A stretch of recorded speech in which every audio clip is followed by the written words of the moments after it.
The Eternal Federation's flagship, Legacy of Eons, emerged from hyperspace at the edge of an unremarkable solar system.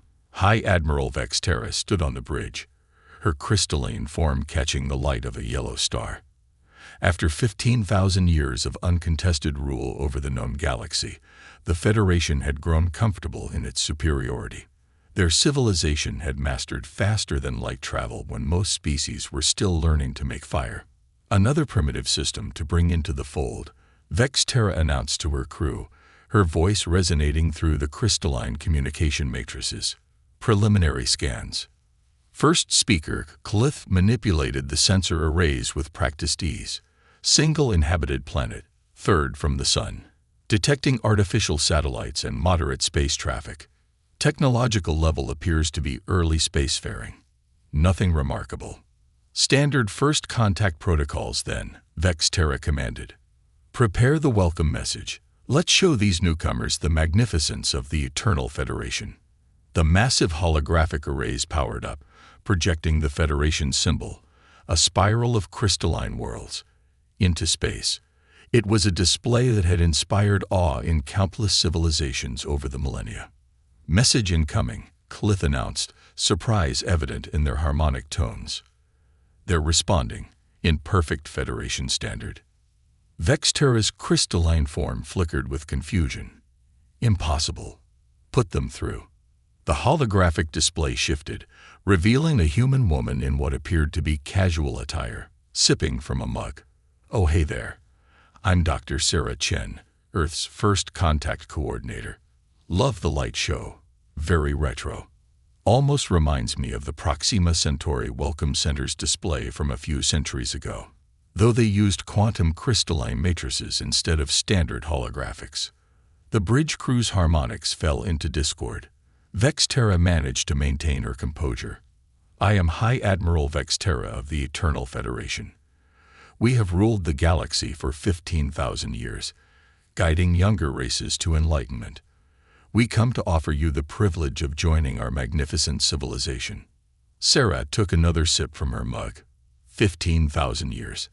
That's fascinating. We have some research outposts studying civilizations that old. Always interesting to see how different species develop. Oh, speaking of development, your ships are using crystal-based quantum computing, right? We experimented with that about 400 years ago. Found some interesting applications in deep space navigation, though we mostly use it for entertainment systems now. Vexterra's form rippled with indignation. You dare mock the Federation. Our technology is beyond your comprehension. Our smallest vessel could reduce your primitive world to ash.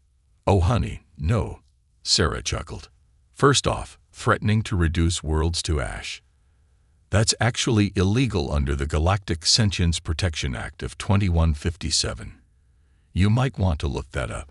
Secondly, she tapped something off-screen. I just had our cultural exchange AI run an analysis of your ship designs. They're actually quite elegant, but you might want to update your antimatter containment systems. That crystal lattice structure you're using. It's got some pretty serious vulnerability to quantum fluctuations. We had similar issues back when we were first developing FTL. The bridge crew's harmonics had shifted from discord to panic. Cliff's voice was barely a whisper. Admiral, I'm detecting thousands of quantum signatures appearing throughout the system. They seem to be emerging from subspace pockets we couldn't detect. Sarah's smile remained friendly. Those would be some of our automated defense platforms coming online. Standard protocol when we detect potentially hostile intent. Nothing to worry about. They're mostly there to protect against solar flares and random space debris. Though they do have some pretty neat tricks for dealing with antimatter containment failures. Vexterra's crystalline form had lost some of its luster. You claim to have mastered subspace technology. Oh, that old thing. Sarah finished her coffee. We mostly use it for public transportation these days. Really helps with the morning commute between solar systems. Listen, I'm heading to lunch with some representatives from the Andromeda Alliance. They're visiting to discuss some updates to the intergalactic public library system. Why don't you dock at our visitor center? We got some fantastic cultural exchange programs, and I think you'd really enjoy our history museum. The early space age exhibit is particularly popular with developing civilizations. As the communication ended, Vexterra stood in stunned silence, watching as countless sleek vessels emerged from subspace around them, their designs so advanced they'd barely registered on Federation sensors. The Eternal Federation had ruled unopposed for 15,000 years, and in a single conversation, they had discovered they weren't even players in the real game. Flith's voice broke the silence. "Admiral, should I set a course for their visitor center?" Vexterra could only nod, her crystalline form dimmed with humility. "And Killith, access their public networks. I want to know everything about this early space age exhibit. It seems we have much to learn." The Grand Council chamber of the Eternal Federation had never seen such chaos. Crystalline beings of various hues and formations vibrated in agitation, their harmonics creating a cacophony that threatened to shatter the chamber's resonance fields. High Admiral Vexterra stood before them, her form dulled with the weight of her report. "Impossible." Council Elder Maxtho's voice cut through the discord. "You expect us to believe these? These upstarts have surpassed 15,000 years of Federation achievement. They are barely out of their gravity well." With all due respect, Elder, Vexterra's harmonics were steady despite her diminished luster. Their gravity well is precisely what makes them remarkable. They evolved on a high-gravity world with extreme climate variations. Their entire history is marked by constant adaptation and innovation. The holographic displays activated, showing images from Earth's public database. While we spent millennia perfecting single technologies, they developed thousands simultaneously. Their historical archives show them going from primitive flight to lunar landing in less than 70 years. "Preposterous," another elder chimed in. "Such rapid advancement is impossible without guidance from an elder race." The chamber doors slid open, admitting an unexpected guest. Dr. Sarah Chen walked in casually, accompanied by what appeared to be a shimmering field of light. The Federation guards moved to intercept but found their crystalline forms passing right through her. "Hope you don't mind us dropping in," Sarah smiled. "We're actually still at the Earth Diplomatic Center. This is just a quantum projection. Far more energy efficient than traditional holograms, though it does take some getting used to." The shimmering field beside her coalesced into a vaguely humanoid shape. "This is HFY, one of our artificial intelligence partners. She specializes in xenocultural relations." "Greetings, Eternal Federation Council." HFY's voice was melodious. "I've been analyzing your civilization's development patterns. Fascinating stuff. Your focus on crystalline technology created some beautiful solutions, though it did rather box you in developmentally." Elder Anxthos drew himself up to his full height. "You dare to critique the Federation? Our crystal matrices hold the wisdom of 15,000 years. "Oh, about that," Sarah interjected. "Araya, didn't you find something interesting in the archaeological records?" Indeed, the A's form shimmed with what might have been amusement. "Your crystal matrices, they're actually based on technology from an earlier civilization, the precursors of the crystalline path. You didn't develop them, you found them, and spent 15 millennia merely refining their existing work." The chamber erupted in protestations, but Sarah raised her hand. "Nobody's judging you for that. Everyone starts somewhere. Humanity's first FTL drive. We reverse engineered it from a crashed scout ship. The difference is, we didn't stop there. We figured out how it worked, improved it, and then developed 12 completely different approaches to faster-than-light travel." "Impossible." An elder sparked with indignation. "If what you say were true, why have we never encountered evidence of your expansion?" Sarah smiled. "Ever hear of the Clark-Lue principle? Any sufficiently advanced technology is indistinguishable from nature itself. Those cosmic background radiation fluctuations you've been documenting for the past few thousand years, those are our transportation networks, the quantum foam disturbances your ships avoid. Those are our communication boys. ARI's form shifted, displaying a galactic map. Currently, humanity maintains research outposts in roughly 60% of what you consider Federation space. We've been studying your development with great interest. Your crystalline computing architecture, while limited, has produced some uniquely elegant solutions to certain mathematical problems. The council chamber had grown eerily quiet. First speaker Cliff, who had accompanied Vextera, finally asked the question on everyone's mind. If you're so advanced, why reveal yourselves now? Why not continue observing? Sarah's expression softened. Because you're ready. Your civilization has reached a crucial turning point. You can either cling to your perceived superiority and stagnate, or you can acknowledge that there's still so much to learn and grow. We're not here to conquer or humiliate you. We're here to invite you to join something bigger than any single species. The galactic scientific community maintains archives of knowledge that would make your 15,000 years seem like a child's primer, Araya added. But membership requires something that's been difficult for your people, the ability to admit that you don't know everything. Vextera stepped forward, her crystalline form brightening with sudden purpose. The Federation has prided itself on guiding younger races. Perhaps it's time we learned how to be students again. Sarah beamed. That's the spirit. Now, who's interested in learning about quantum neural interfaces? We're offering a beginner's workshop next week at the Alpha Centauri Education Center. The practical exercises are particularly fun. You get to redesign your own consciousness. As the council erupted into a new kind of chaos, this time filled with questions and excited harmonics, Vextera realized that the weight of their 15,000-year legacy was lifting, replaced by something far more valuable: curiosity. The Federation battle fleet emerged from hyperspace in perfect formation, 15,000 ships strong, their crystalline hulls gleaming in the light of Earth's sun. Grand Marshal Zykar stood on the bridge of the dreadnought Crystal Dominion, his form pulsing with barely contained energy. The council might be impressed by human technology, but he knew better. True power came from strength of numbers and military might. All ships in position, his tactical officer reported. The humans appear to be taking no defensive actions. Of course not. Zykar's harmonics rang with satisfaction. They were too busy showing off their civilian technology to maintain a proper military. Begin the exercise.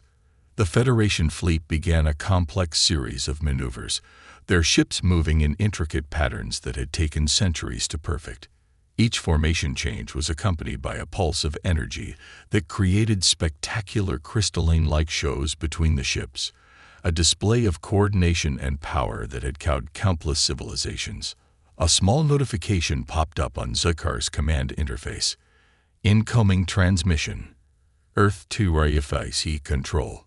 Put it through, he commanded, expecting to hear panic or pleas for mercy. Instead, a cheerful voice filled the bridge. Good morning, Federation Fleet. This is Tommy from Earth Traffic Control. Just wanted to give you a heads up. You're currently positioned in the middle of the Jupiter-Mars Elementary School field trip route.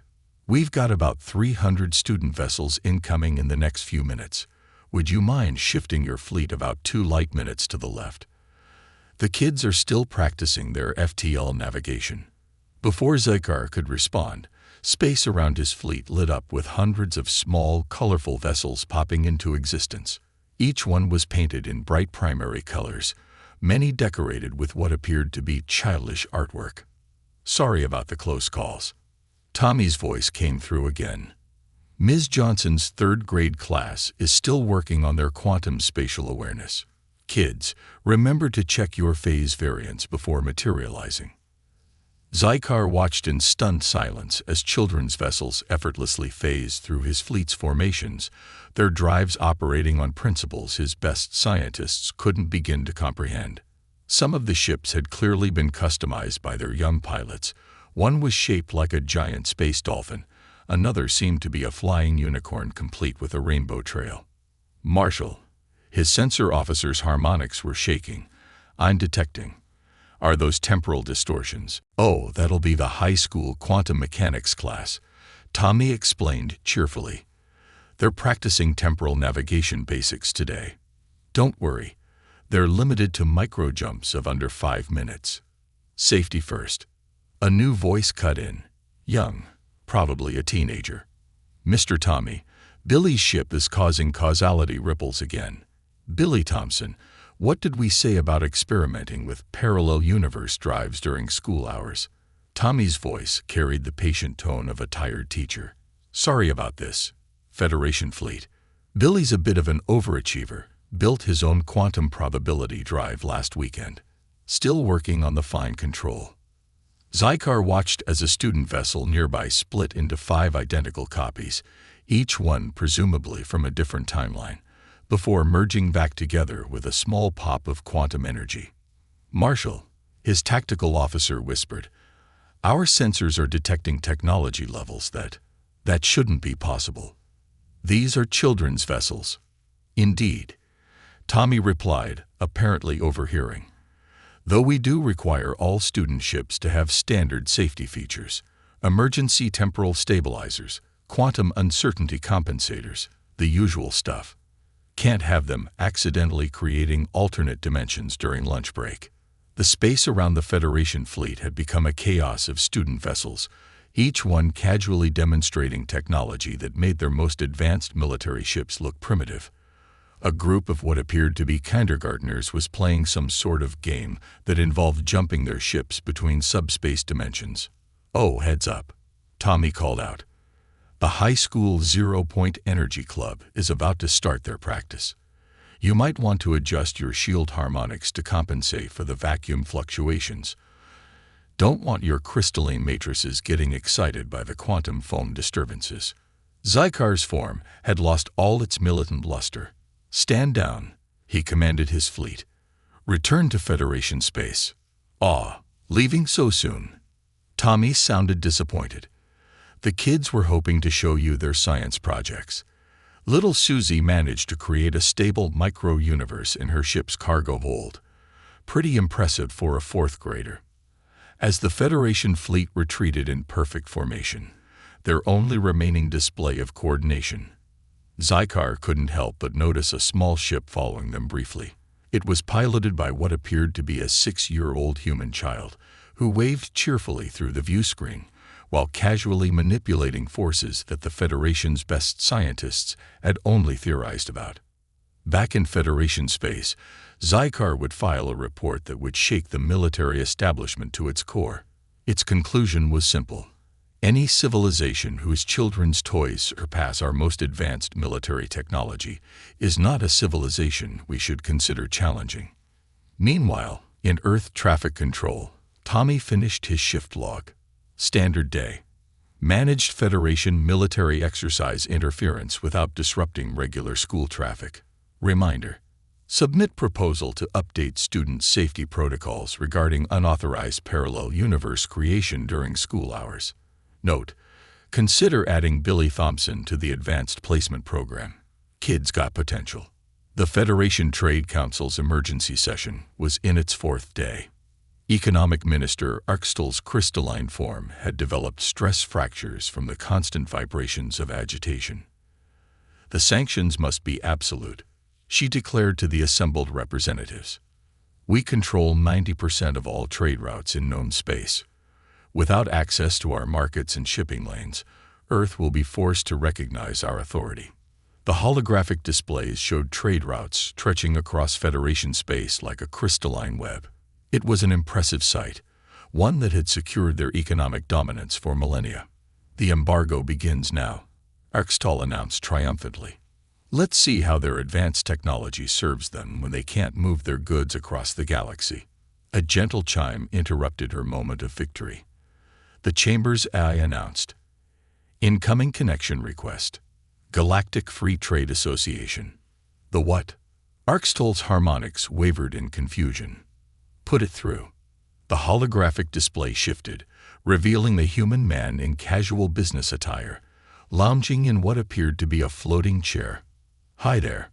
Marcus Wong, GFTA Executive Director. Sorry to crash your session, but we couldn't help noticing you're attempting to implement trade restrictions in regulated free trade space. Regulated? This is Federation space. We control all major trade routes. Marcus tapped his tablet, bringing up a new holographic overlay. The Federation's trade route map suddenly seemed sparse compared to the dense network of quantum corridors and subspace lanes that appeared around it. Yeah, about that, Marcus smiled apologetically. Those Crystal Tech shipping lanes you use. They're kind of like, how do I explain this? They're like dirt roads compared to highways. Most modern civilizations moved to quantum corridor trading about 3 centuries ago. Way more efficient, zero maintenance costs, and great for the environment. But our economic monitors show no sign of these trade routes. Well, yeah, Marcus chuckled. That's because you're still using crystalline quantum sensors. They can't detect anything above ninth-dimensional quantum flux. Here, let me send you a basic trade route scanner. It's actually a popular children's toy in the Outer Rim colonies, but it should help you see what's really going on. A small device materialized in the center of the chamber. When activated, it revealed the true state of galactic commerce. The Federation's trade routes were barely visible amongst the vast network of quantum corridors, probability lanes, and something labeled pan-dimensional express routes. Is that confirmed traffic? One of the junior ministers asked, pointing to a particularly dense cluster of routes. Oh, the Sol Andromeda exchange. Yeah, pretty busy this time of year. Holiday shopping season in the Triangulum Galaxy has everyone looking for Earth artisanal products. Speaking of which, Marcus checked his tablet again. You might want to monitor your currency values over the next few hours. Our currency. Axtal's harmonics shifted to alarm frequencies. Well, since you announced this embargo, about 60% of your member worlds have already applied for GFTA membership. Can't blame them. Our transaction fees are way lower, and we offer free quantum corridor access for starter worlds. The chamber erupted in chaos as real-time economic data began flowing in. Federation currency was plummeting as member worlds rushed to join the larger galactic economy they'd never known existed. Don't panic, Marcus said soothingly. We've prepared a basic economic transition package. It's the same one we use for pre-FTL civilizations discovering galactic trade for the first time. Includes currency stabilization, trade route modernization, and a complimentary subscription to the Galactic Economic Times. But we're not a pre-FTL civilization. Axtal protested. We're the Eternal Federation. We've ruled trade in this sector for 15,000 years. And that's super impressive, Marcus assured her. Really, maintaining any economic system for that long is quite an achievement. But look, times change. Did you know there's a whole generation of traders who've never even seen a physical currency? It's all quantum-encoded value transfer these days. A series of alerts began chiming throughout the chamber as member worlds started formally withdrawing from the Federation's trade agreements. Tell you what, Marcus offered kindly. I've got a friend who runs an economic modernization consultancy. They specialize in helping traditional economies transition to modern galactic standards. They've got great success rates with Bronze Age civilizations, so I'm sure they can help you folks out. Axtal slumped in her crystalline throne, watching 15,000 years of economic dominance evaporate in real time. Perhaps we should review that transition package. Wonderful, Marcus beamed. Oh, and don't worry about the embargo. I took the liberty of enrolling your worlds in our student trader program. They'll have access to basic quantum corridors by the end of the business day. We'll start them on the kiddie lanes, of course. Wouldn't want anyone accidentally causing a temporal paradox while learning the ropes. As the Trade Council tried to process their new reality, a final alert chimed. Breaking news. Federation crystal credits now accepted at Galactic Antique Currency Exchange. Current value. Approximately 1 trillion credits per Earth penny. Note. Value primarily derived from historical collector interest. The Grand Archives of the Eternal Federation, once a symbol of unchanging power, was undergoing renovation. Holographic scaffolding surrounded the crystalline spires as construction drones carefully integrated quantum processors into the ancient structure. High Admiral Vexterra watched the work alongside Dr. Sarah Chen, both women standing in the Archive's central chamber. "It's fascinating," Vexterra observed, her crystalline form now modified with subtle quantum circuitry. "For millennia, we thought these archives contained all knowledge worth knowing. Now we realize they were just the preface to a much larger story." Sarah nodded, sipping her ever-present coffee. "That's the thing about knowledge. The more you learn, the more you realize there is to learn. Though I have to admit, your crystalline data storage methods have given our archaeologists some interesting ideas. Sometimes the old ways have hidden advantages." The chamber hummed with activity as Federation scholars worked alongside human mentors, their crystalline forms adapting and evolving as they embraced new technologies. Young Federation members, free from the weight of traditional hierarchies, were particularly eager to learn. "There's something I've been meaning to ask," Vexterra said, watching a group of Federation children playing with quantum probability toys alongside human kids. "Why did humanity wait so long to reveal themselves? You clearly had the capability to contact us centuries ago." Sarah's expression turned thoughtful. "Actually, that ties into something we've been meaning to share with you. Araya, would you mind joining us?" The AI materialized beside them, her form more defined than usual. "The timing seems appropriate. Would you like me to show them?" At Sarah's nod, Araya projected a complex temporal map into the air. It showed timeline branches stretching back millions of years, with Earth's history highlighted in brilliant blue. "You see," Sarah began, "humanity wasn't just advanced. We were ancient. Our first civilization rose and fell before your species even evolved. But we made a mistake that nearly destroyed us. We achieved technological supremacy without gaining the wisdom to use it properly." The projection showed a devastating war that wiped out Earth's first civilization. "We had to start over," Sarah continued. "But this time, we did something different. We encoded a fragment of our knowledge into our own DNA, allowing us to rediscover our technology gradually, learning the necessary lessons along the way." Vexterra's form pulsed with surprise. "You deliberately regressed. Why?" "Because true advancement isn't just about technology," Araya explained. "It's about understanding its implications. Each time humanity rebuilt, they gained not just knowledge, but wisdom. They learned to value cooperation over domination, curiosity over certainty." The projection shifted to show Earth's multiple rises and falls, each cycle reaching higher than the last, but always maintaining balance. "This wasn't our first contact with the Federation," Sarah admitted. "We've been watching, waiting for the right moment, not when you were technologically ready, but when you were philosophically prepared. The crystalline technology you based your civilization on," Araya added. "It was from one of humanity's earlier cycles. We left it knowing that someday, a species would find it and build something new with it." Vexterra's form flickered with realization.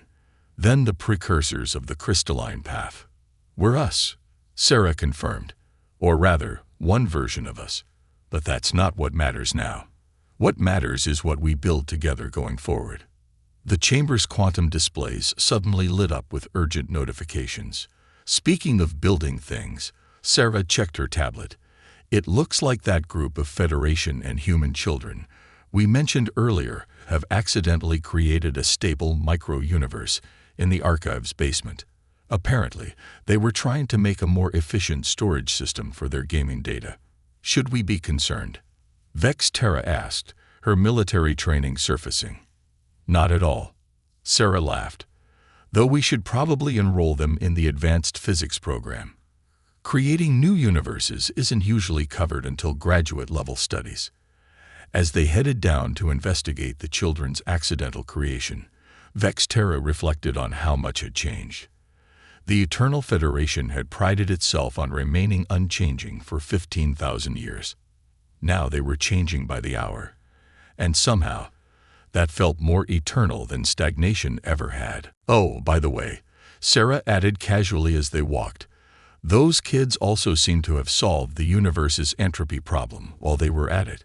Something about using crystalline quantum matrices in a way we never considered. Looks like we all still have plenty to learn from each other." Above them, the ancient archive continued its transformation, crystal and quantum technology merging to create something entirely new. The heavy weight of eternal knowledge was being replaced by the boundless potential of eternal learning, and throughout Federation space, a new dawn was breaking. One where age and tradition were honored not as barriers to progress, but as foundations for growth. In the archive's basement, surrounded by excited children of both species, a small universe sparkled into existence, its laws of physics a perfect blend of crystalline precision and quantum possibility. It was, perhaps, the perfect symbol of what the future held.